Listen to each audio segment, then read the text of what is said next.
Hi,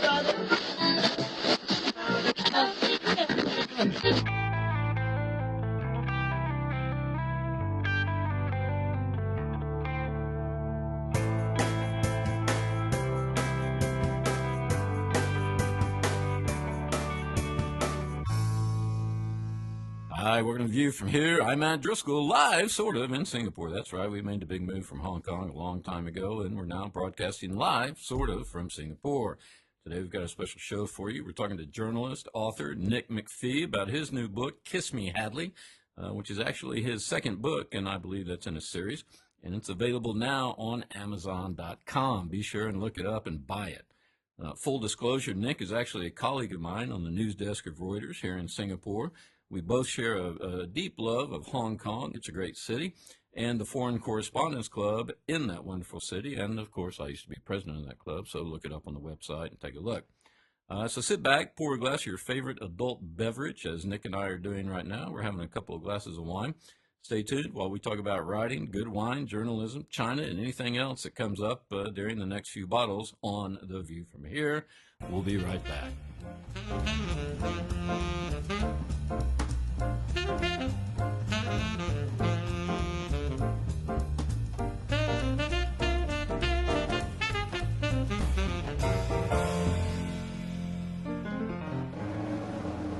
Okay, welcome back to The View from Here. As I said before the break, we've got my good friend and colleague, Nick Macfie, in the studio. Nick is with us today talking about his new book, Kiss Me Hadley.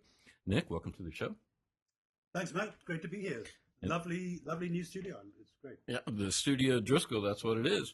Let's get started. This is your second book, and of course, it is available on, as I said in the script here, Amazon.com, that's a big typo. Not a good thing for me, the copy editor from hell. Anyway, it's Amazon.com, so be sure to look up Nick's name, look up the title, Kiss Me Hadley. How's it selling so far?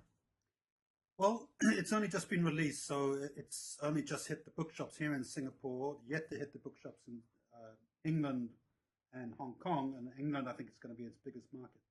But it seems to be ticking over on Amazon.co UK. Amazon.com, I'm not so sure.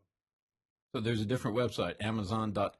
They have a different thing? There's a different one for France, Italy, Japan, China, Canada. They all have their own little arrangement going on. And one, you can't go into one and get something elsewhere. Oh, okay. You'd think in this day and age, you just have one shop. Well, it's like iTunes. I mean, it's the same thing with iTunes, because I've got an iTunes American account, but the iTunes Singapore account, and so on and so forth. So same thing. My book's available on iTunes. It is in the US, but funnily enough, not in the UK. Okay, so I could download it on iTunes with my US account and all of that. You can stop and do it now if you want. Okay. Well, no, actually, I bought a copy, which is sitting right down there, as you know, which you signed, and it cost me. Well, should I tell people how much it costs? How much does it cost online? Well, there again, it depends which country. Okay, UK. How much does it cost? I think it varies because it's got this weird thing. You have to click through to individual sellers, and it's around £12, which is about $15, $16, $17. I think I got ripped off. Okay, listen. Tell me about this. This is the second book, and it's a series, right? I mean, is this... The publisher wants 5 books with the same character. Okay. Which is doable. Is this like in the movie business where you're trying to develop a franchise or something? Well, his whole aim is for this to get into either a TV series or a movie. He wants that more than having it becoming a bestseller. Okay, well, let me ask you that, because I'd actually thought about that earlier. I want to buy the TV rights. Okay. Well, I'm sure we can come to some arrangement. Well, but I mean, am I going to have to negotiate with you? Does he own the TV rights, or do you still own the TV rights? It's according to the Society of Authors, which sounds really pretentious, and I am a member. The contract is very fair for a new author, and I think it's 50-50. Okay, any how does that work? Negotiation would go through him. Any negotiation would go through him. Zoot. That's not what I wanted to hear. Because I've actually got a studio here that I would love to take it to. You're kidding? No, seriously, because mainly because it's Hong Kong, it's Asia, so on and so forth, and they're doing a lot of stuff with HBO already. Well, Hong Kong, as you may already know, having read a bit of it, is really a character in the book. I mean, it's a very strong driving force behind the writing. Well, let's talk about that. I mean, because, again, we've got a little bit of a script here. I gave you a few questions to look at. How did you come up with this, and what was the inspiration? Was it Hong Kong? Was it people that you knew? What was the deal? Originally, it was a bit of both. But when I got married in '96, and we stayed at the Peninsula in Hong Kong, Yeah, in Tsim Sha Tsui, beautiful. and we kept bumping into Jeremy Irons, who at the time was making the Chinese box, Yeah. and he looked so smug. So he actually really kind of annoyed me. And I thought, what a great story if you this guy, this actor you don't like, let's say you were at school with him, I like and him, though. I thought it. well, never mind that, but the way he looked in the hotel was like the whole world is watching me, and I love it. Yeah.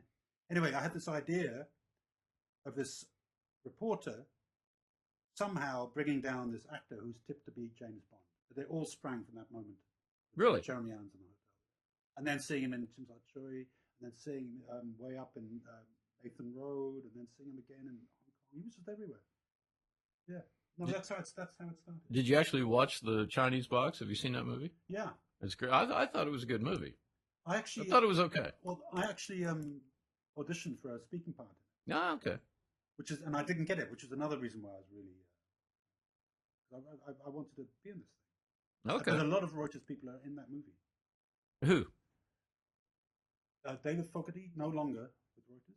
Okay, A guy yeah. called Hilton Schoen, South African guy, who's no longer with Reuters. Never At knew the him. time, they came through to Reuters, say, would you guys like to be in the movie?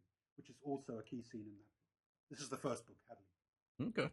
What? which is extremely funny. When did that? And when did that book come out? That came out in 2010. Okay.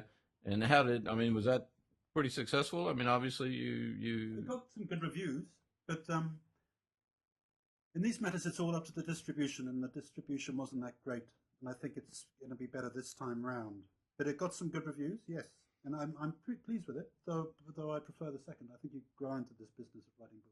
Yeah. Are you doing more PR for the second one than you did for the first one? A lot more. I thought the publisher would be doing a lot more, but the publishers these days don't do much. They just can't afford it.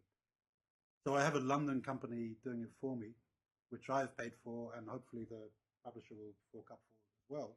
And you're paying me a bottle of wine to do this Right? tonight. Yeah. Well, actually, it was 2 bottles. It's very expensive wine. I think it was Robert Mondavi, wasn't it? It was very expensive wine. Okay, I'll tell you what, Nick, we're going to take a break, and then we're going to come back, and we're going to talk about journalism. We're going to talk about everything that you studied. We're going to talk about your wife, your children, Hong Kong, Singapore, journalism in general, and everything else. So we'll be right back after this break.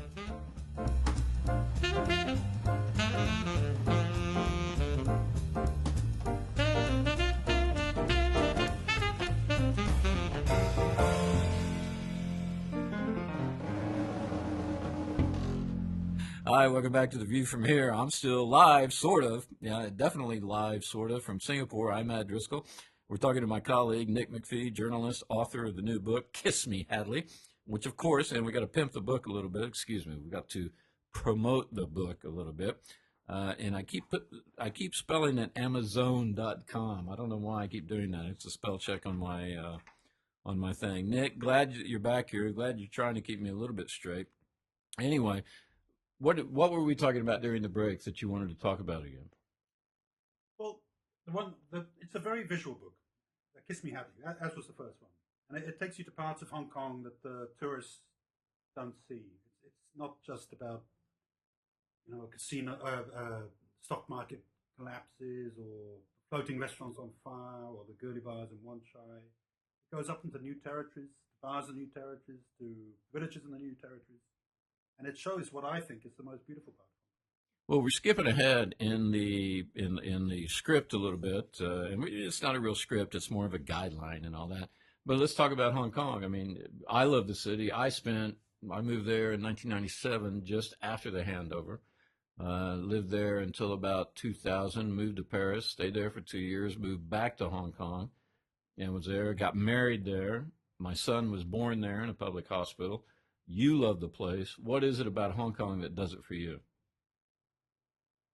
I think it's for me. It's the time of life you go there. I went there in my late 20s, back in the early 80s, and it was just a wild place. I had a job where you finish work at 1 in the morning.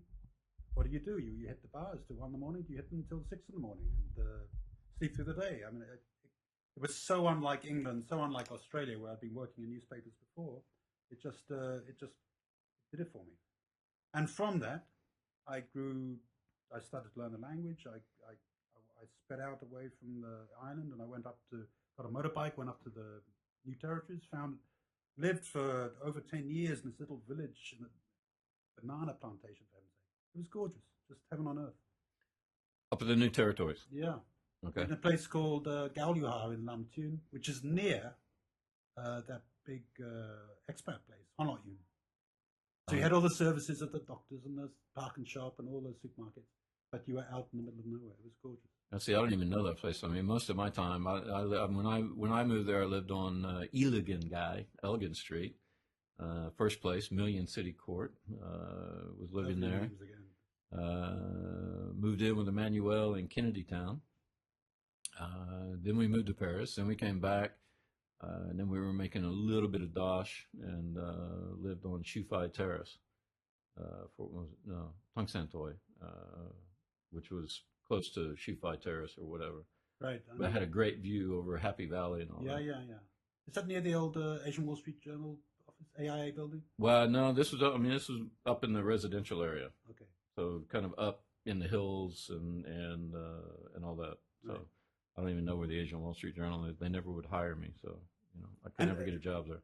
This book, the second book, also takes what I thought was a affectionate aim at the expats on Lama. One or two have known to have had a drink or two in their time. No, Yeah. are you kidding me? Anyway, I put this out on their online magazine, and the people got really upset and angry. Who is this guy? How dare he write about us? He doesn't know anything about us. We're not always drunk. Well, I remember you saying about that, but those guys are wrong. I mean, they've got a bar before you get on the ferry. I used to buy a drink before I got on the ferry myself. But it is also, and the book also says this, it is also a home to a lot of families with lovely family things going on the beach. And Hello, absolutely. I mean, I was there with Louis, and we used to, it's. I don't know why, and I remember you talking about this at the office because it was just something to talk about. But those guys are nuts. I mean, well, given the due that one, they are nuts probably, but two, they haven't read the book. But now they've got the chance to read the book. Let's see what they say after that, and then I'll be interested to know. okay, while we're on the topic of Hong Kong, FCC, best club in the world or not? It can be. It can be a bit stifling, but I love the place. I've loved it for many years. But when I first went to Hong Kong in '83, I didn't join it for 3 years because our nights were so late. The place had closed. So we were members of the press club on Lock Harbour Road. Okay, the Hong Kong Journalists Association. It was just called the press club. It was just a boozing place. It wasn't really a journalist place. It was just called the press club. But it was just a place you could booze till 6 in the morning. I don't want this conversation to be all about booze, but that is the fact. Well, but then I joined the place like 2 or 3 years later, and I loved it. I don't necessarily like the Friday nights, a bit too much of a zoo, but I like it in the afternoons when it's quiet, and I love meeting friends there, as I did 2 nights ago. People you would know, Matt, Jonathan Sharp, Yep. ex-Reuters, and Simon Martin, ex-Reuters. And yeah, it was terrific. But A lovely not- place. And a beautiful building, beautiful part of town. Long may it last. Now with our arch enemy Simon with AFP, but he's been with AFP for a long time, Yeah, a few years, well over 10. and he is like the Buddha. I mean, he just doesn't say much. Well, he does. I mean, but he's up. Well, he's very English. He's very English. I mean, English people don't kind of put themselves out about, put themselves out. I don't know the expression. But he's a terrific guy, one of the best in the world. No. Actually, there's a character in this book which is very like him. Well, it's actually very funny because when I was president of the FCC, thank you very much, Actually, he was one of the few people, because normally when you're president of the FCC, you show up at the bar and everybody and their dog wants to bend your ear and tell you what's wrong with the club. And, if somebody got upset and they did this, the drinks are too weak, the martini glasses are too small, and blah, blah, blah. And Simon was one of the astonishingly few people who would actually buy me a drink and say thank you for serving, and would not complain about anything. So you were working behind the bar at the time? No, no, no, no. But it's funny because a lot of the times, when you're president of the club or whatever, you might get a drink. What do they call it? On the cuff or something. Right. Emmanuel used to complain. My wife, Emmanuel, she used to complain because our bar bills our bills for the FCC when I was president were astronomical because I didn't want to do that. Because I didn't want people to think that I was, trying to use the office for something or whatever. Right. So I was scrupulous about paying for everything. It cost me a bloody fortune. Cost me. I mean, there were months that the bill was like 20,000 Hong Kong a month. Is that why you were run out of town and you came to Singapore? Yeah, actually, that's exactly that's exactly it. And by the way, cheers. I'm gonna have an adult beverage here. Cheers. While we're doing that. Thanks for that. Santé. Very good, expensive wine. I wonder where it came from. Well, this is the cheap stuff that I brought. We haven't gotten into the good stuff yet that you brought to help promote the book, which is available not on Amazon.com, but Amazon.com. Look it up. It's called Kiss Me Hadley. It's written by my good friend and colleague, Nick Macfie. And we're going to take a quick break, and we'll be right back after this.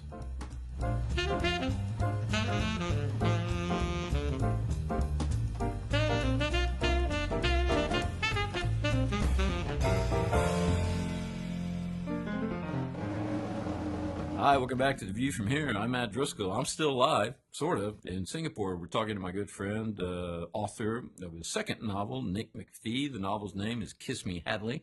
It's available on Amazon.com. Stop this podcast right now. Go to Amazon.com.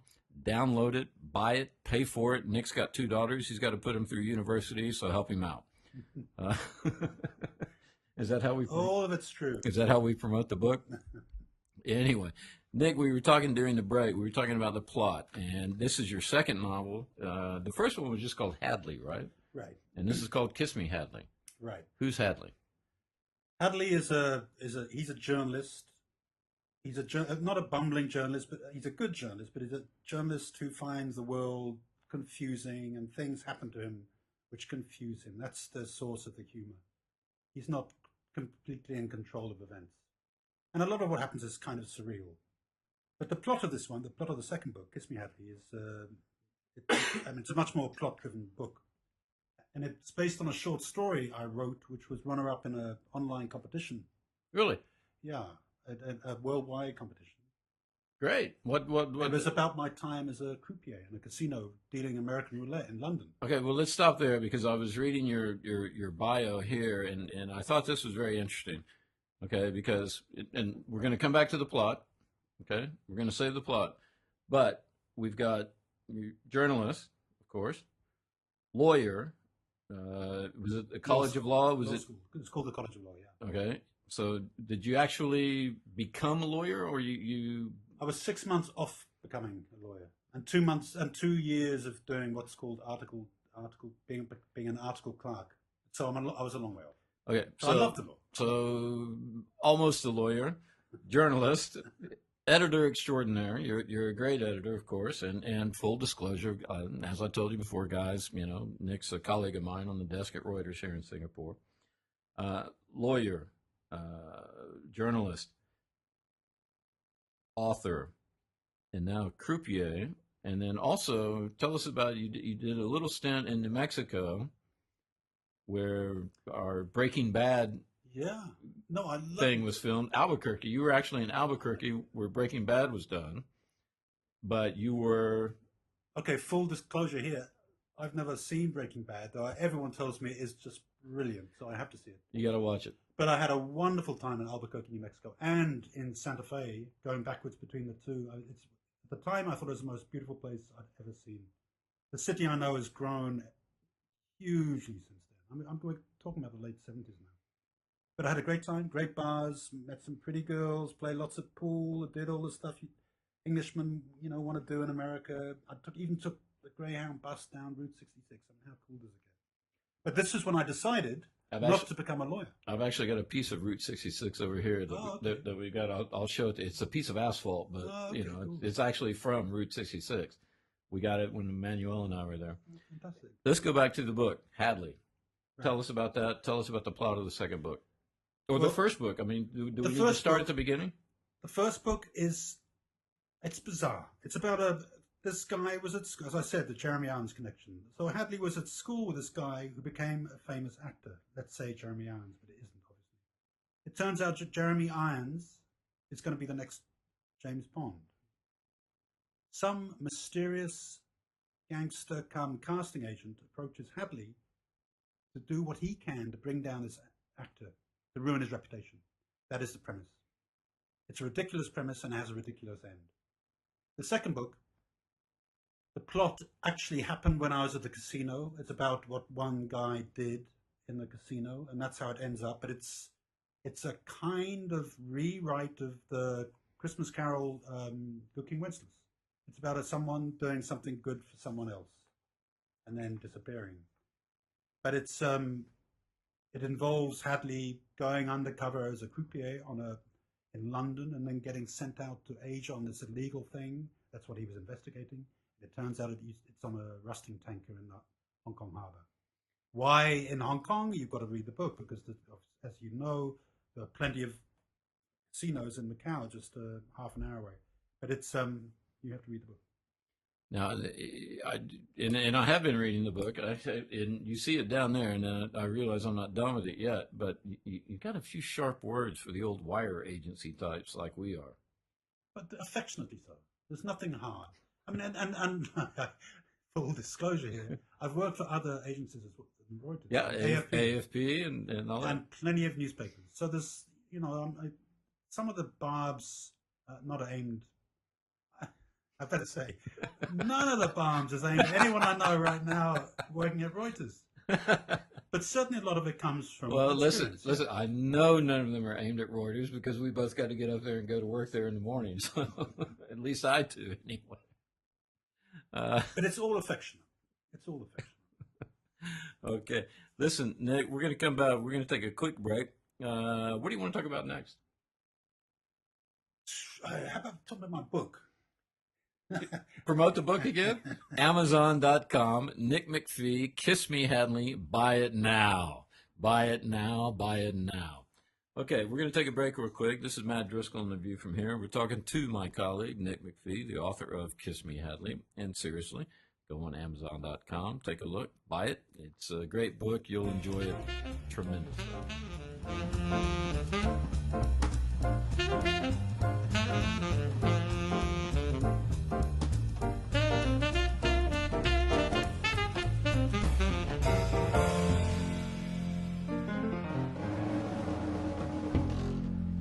Hi, welcome back to The View from Here. I'm Matt Driskill, live, sort of, in Singapore. Still live, sort of.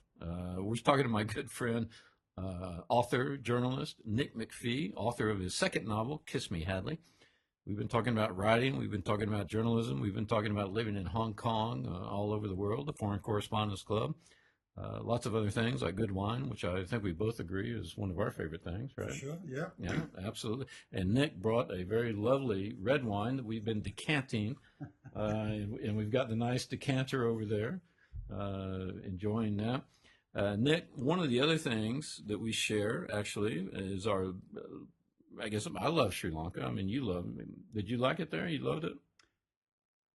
Yeah, I loved parts of it. I didn't love the time I was there. It was right in the middle of the Civil War, and it was pretty horrible. But yeah, parts of that country are some of the most beautiful things I've ever seen. Okay. Well, we'll come back to that in a minute. But you've also, I mean, I was looking at your bio and everything, not just Sri Lanka, I mean, but you've lived in Beijing, and this is just a partial list: Beijing, Afghanistan, Pakistan, Mongolia.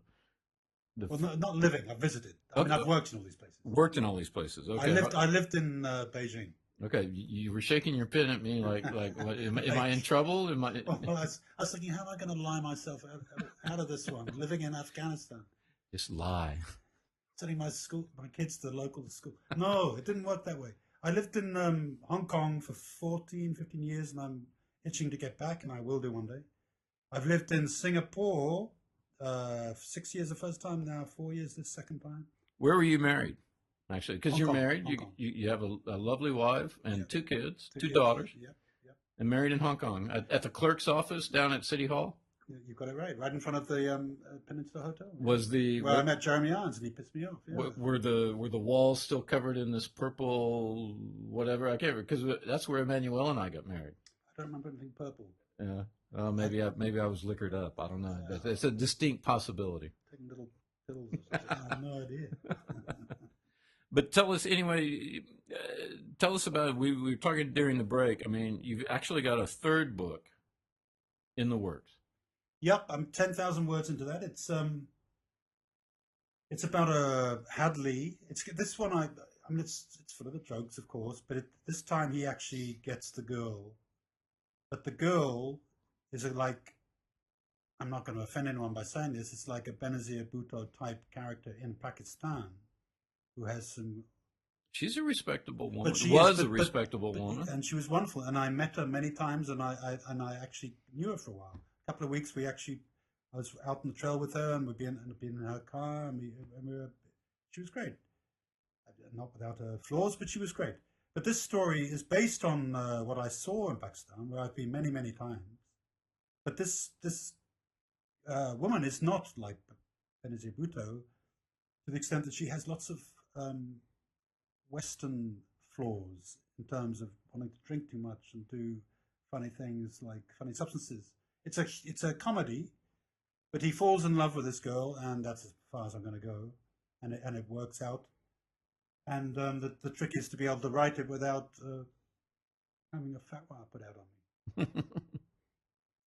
Yeah. So in the end, it may actually be set in Hong Kong. It's also going to be set in Hong Kong, but it may be totally set in Hong Kong. I've yet to decide that. And for those of you out there who don't know, a fatwa is a religious edict issued by an imam or someone who does bad things, or an American. You know, if you're an American, you probably have a fatwa issued against you or something like that. Right. I mean, I certainly wouldn't want to upset anyone's sensibilities in Pakistan. I mean, that's just not the point. If that's going to happen, I'm going to take it out of Pakistan. But let's see how it works. What I find is, when I write the book, I just don't know where it's going. I don't know where the plot's going. But as I'm writing the dialogue, it just takes off in different directions. Well, this may be completely innocent after all. Well, that's exactly what we're going to segue into my next segment, because that's something that I wanted to talk to you earlier about, is the writing process. Mm-hmm. This is you're already on your third book, 10,000 words, and I'm very impressed with that already, because I'm trying to do my own script, and it's very difficult because I've got a kid and I work full time, as you do, got a wife, et cetera, et cetera. You know, by the time I get home, I help the kid with the homework. It's 10 o'clock, you know, I get him to bed, et cetera, et cetera. How in the hell do you find time to write all this? What's your secret? Is it just you're more disciplined than me? You don't need more sleep than I do? What you know, how do you do it? I find it kind of takes off. It kind of controls me rather than me having to find time to control it. If I get an idea, and the ideas come when I'm sitting on a bus, and I start writing down a bit of dialogue in a notebook, as soon as I get back home, I want to write that down, and then the dialogue starts taking off, as I say, going in different directions, that's the loveliest part of the whole process, when you've got stuff on a page which an hour beforehand you didn't even know existed, or you just have no idea where that came from, and that's a glorious feeling. And dialogue is, people have said, it is the strongest point of both the books so far. And I let dialogue run the plot. Though the plot of Kiss Me Hadley, as I said, is much tighter because it actually develops from a short story. Do the actual physical part. I mean, it's you just said you're on the bus, you write it down in a notebook, blah blah blah. I mean, but then do you go home and tell the wife, okay, don't bother me. No, no, I'm gonna be here for an hour and leave me no, alone, or no, no. One, she's been very good about this stuff because she knows what a superstar I am. But no, what happens is I usually do it late at night. I read it in the evening when my kids have gone to bed or they're not bothering me anymore. I've got a glass of wine in front of me. Not that I wanted to talk about wine the whole time. And And then I'll start typing, and it'll just go, and everyone knows not to leave me alone for a bit, and it can also happen early in the morning. I wake up at 6. I can do it for 2 or 3 hours, and that's easy. Yeah, finding time is not a problem. I have another friend of mine, a guy called David Milnes, who wrote probably the best book about Hong Kong. It's called, believe it or not, it's called The Ghost of Neil Diamond, and it hasn't got anything to do with Neil Diamond, but it's a wonderful book about Hong Kong. And his expression is, you mine the hours. It's like a coal mine. You find the hours. You dig into the night, or you from both ends, from the nighttime end and the morning end. And you just do it. You get up at 5 if you have to. But usually you want to get up. That's how it works. well, it's funny. I mean, because I actually, the older I get, the less I sleep, and I go to bed at 9:30, 10 o'clock, whatever, and then I'm up. I can't sleep more than about 6 hours. Okay, well, You know, that should help you. and I get up. Well, yeah, but I'm up at 3 o'clock in the morning, and I'm like, damn it, I don't. I'm like, what am I doing up at 3 o'clock in the morning? Well, go back to bed. Well, I try, but I can't go back to sleep. That's Well, the I can't problem. help you. See Yeah. a doctor. I don't know. This interview is about me, not you. Okay. Anyway, let's talk more about Asia. Sure. Do you think you would have been a good colonial? Uh, well, I mean, I was a colonial. I mean, I lived in Hong Kong from 83 till 97, and it was all colonial years. But I didn't think of myself as a good colonial. I mean, I loved being in an Asian city, as I have done all these years. I mean, I like the anonymity of it. I like the fact that you are treated as a human being. I think Asians in England get a rough time. They can get a rough time. Europeans in Asia are treated with huge respect, and it's a wonderful feeling, and I feel that mutually. I find what I like about Asians. This sounds really patronising because you can't say the Asians, but in the societies I've lived in, people are working hard, they're playing hard, and there's no time for just sulking and complaining about life. It's great. They may be poor, they may be rich, but they all have the same ethic. They better themselves. Well, and I agree with that. I mean, and I don't think it's patronizing or a bad way to put things or whatever. It's just, I mean, that's one. I'm American, obviously, with my accent, but especially with the last few weeks where you've seen what's been going on in the United States with the government shutdown, and it's just crazy what the U.S. goes through. And then you see all these governments out here that are just getting on with the business of trying to make the country work. And maybe it's not perfect. Maybe it doesn't, this is not the best, or that's not the best, or whatever. But the governments haven't shut down. Right. I kind of take it. I have a different take on that. I think what America's done is actually kind of exemplary in a way. It shows that democracy isn't perfect, but in the end, they get there. They didn't send in the tanks, they didn't send in the guns, it's turned itself around, and I think that's great. But, and again, in Asia, I don't actually admire all the societies. There's huge corruption, huge governments which are hugely corrupt. I don't have to name them to you, I mean, but they're there. And Hong Kong isn't one of them. And that's always been a delight to me. Let's get back to the books and everything else, because we're talking to Nick Macfie, the author of Kiss Me Hadley, available on Amazon.com. Stop this podcast right now. Go to Amazon.com, download it, pay for it, so that Nick can finish putting his kids through school, which is, how old are the girls? They're 16 and 14. So, ladies and gentlemen, he's going to have to pay for university fairly soon. So which is going to be a big shock, I'm sure. But maybe if he sells enough books, he can give his girls a good education. Yep. So buy 5 copies. Buy 5 copies and quit bringing wine over here. Nick, anything else you want to talk about tonight? Boy. Plot lines. We've talked about the third book. We've talked about wine. We've talked a little bit about Pakistan. Lines. That's an interesting one. The first plot, the plot of the first book, kind of took off by itself as again through the way the dialogue went, and it got very complicated. And Hadley actually dies. Then my publisher said, my publisher who actually rescued this book said, "Well, look, you killed him in the first book. Don't kill this guy. You've got to. This guy can run and run. It's like a Tom Sharp thing. You've just got to let him go. Don't kill him off. Don't make the plot too complicated." I could go into details, but if you haven't read the first book, it doesn't make much sense. But he says keep it simple, which is what the second book does, I hope, and the third book does even more so. Keep it simple. And don't try for the laughs too much. Just don't try for the what? For the laughs. Mm. Don't overrate the jokes. I think that's very important. Okay. But then everyone will have a different view on that. I mean, some people may say he's overrated the jokes. Some people say, "Boy, those overrated jokes are great." I mean, everyone has a different idea. Nick, thank you very much for being here on The View from Here. That's good luck with your latest book, Kiss Me Hadley, which once again is on Amazon.com.